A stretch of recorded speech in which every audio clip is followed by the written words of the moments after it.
Será que Deus tem o representante ou os representantes dele aqui na Terra? Será que Deus tem? Porque os países do mundo, ele tem os seus representantes, né? As embaixadas, aí tem lá os embaixadores, que são os representantes daquele país em outro local. E Deus? Será que Deus tem representante dele aqui na Terra? Ou representantes? Será que tem? E quem será que são esses representantes de Deus, né? Nós devemos entender isso. Então, aqui no livro de 2 Coríntios, capítulo 5, vamos jogar luz aqui através da palavra, e o versículo 20, olha o que diz a palavra de Deus. Quem são os representantes, os embaixadores de Deus, de Cristo aqui neste mundo? Esse texto aqui já fala qual é a missão do representante e quem são os representantes, que diz assim: de sorte que somos embaixadores da parte de Cristo, como se Deus por nós rogasse. Rogamo-vos, pois, da parte de Cristo, que vos reconcilieis com Deus.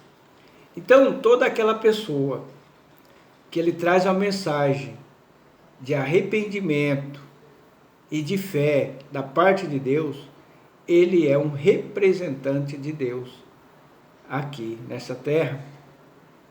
E será que o diabo também tem os seus representantes? Será que o diabo tem os seus ministros também? Porque o embaixador é um ministro, né? Será que o diabo também tem?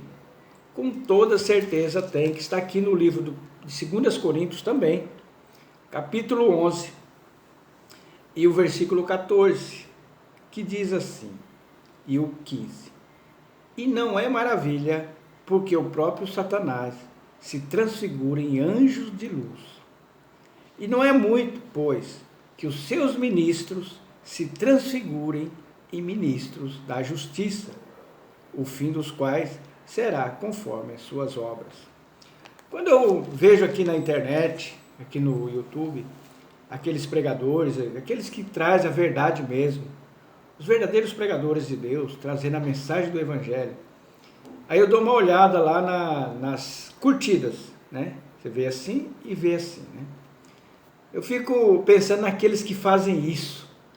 Aquele que faz isso desse jeito, o que eles estão querendo dizer, né? O que será que eles querem dizer com aquilo? Eles querem dizer assim: eu não aceito isso que você está falando, não estou de acordo. Então, para nós entendermos isso, olha o que o próprio Jesus disse aqui no livro de Lucas, capítulo 10, versículo 16. Quem vos ouve a vós, a mim me ouve.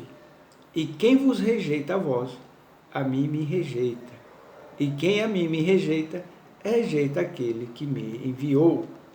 Então, às vezes eu fico pensando assim, quando eu vejo um dedinho para baixo, eu falo, essa pessoa, no dia do juízo final, Deus vai falar para ela, eu falei com você. Falou comigo? Ela vai levar um espanto. Que muitas pessoas, quando nós estamos aqui na internet, acham que no meu caso, é o Zaqueu que está falando, ou fulano e tal. Não. Está vendo aqui, ó, quem vos ouve a voz, a mim me ouve. Jesus falando isso.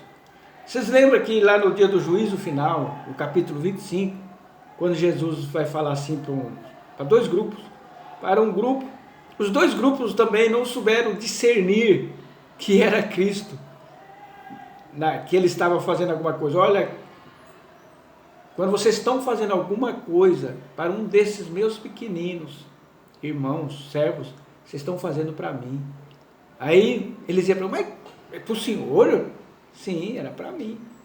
Então, quando aparecer no dia do juízo lá, você ouvindo esta palavra e você aceitando, e você obedecendo, Deus vai falar, olha, você vinde bendito meu reino, porque eu falei com você tal dia e você obedeceu. Mas quando? Não, o senhor nunca falou comigo.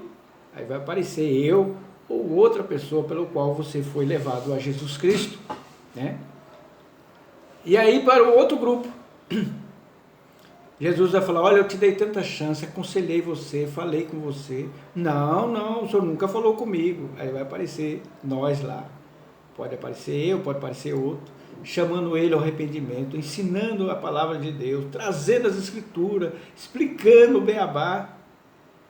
e eles não conseguiram discernir quem que era, né? Então isso é muito importante, é muito perigoso quando você está ouvindo a palavra de Deus e você está, eu não concordo com o que está falando. É muito perigoso.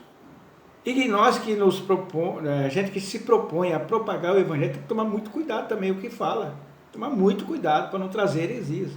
Por isso que o pregador tem que examinar profundamente as escrituras e ter ciência, certeza daquilo que ele está falando, porque ele está representando o próprio Deus, ele está representando um reino de Deus, né? Então fica aqui a nossa reflexão para você que está nos ouvindo agora. Você toma cuidado quando você faz isso. E toma cuidado também que às vezes você não faça isso, mas dentro do coração você está rejeitando. Lembra da esposa do rei Davi, Mical? Fiz até um vídeo aqui sobre a síndrome de Mical. Ela ouvia, mas dentro isso, está fazendo escândalo, ele não fala direito, olha o português. Você está ouvindo se eu falo direito ou está ouvindo a mensagem de Deus? Quer dizer que se você vê um buraco lá na frente, aí tem uma pessoa bem rude, que não tem um português refinado, falando bem rude para você, advertindo você, não vou dar ouvido porque ele não sabe ler, não sabe escrever, tem que ser um engenheiro, tem que ser um doutor falar comigo, eu acredito. É assim que você quer? Deus não age dessa forma. Certa vez eu estava no lugar trabalhando, alguém me disse, alguém que conhece o Evangelho, olha, eu queria tanto que Deus falasse, nós estávamos ali alguns minutos falando das coisas de Deus, olha, eu queria tanto que Deus falasse comigo. Eu falei, Deus está falando com você, tá? A palavra de Deus fala que quando nós estamos reunidos ali, o próprio Jesus Cristo está no meio dele. Então nós estávamos ali algumas horas falando, em determinado momento ele diz assim, eu queria tanto que Deus falasse comigo. Eu espero que você, quando você ouve a palavra de Deus, você creia que é o próprio Deus falando com você. É o Deus usando de misericórdia para você andar nos caminhos dele. Que Deus possa te abençoar, em nome de Jesus.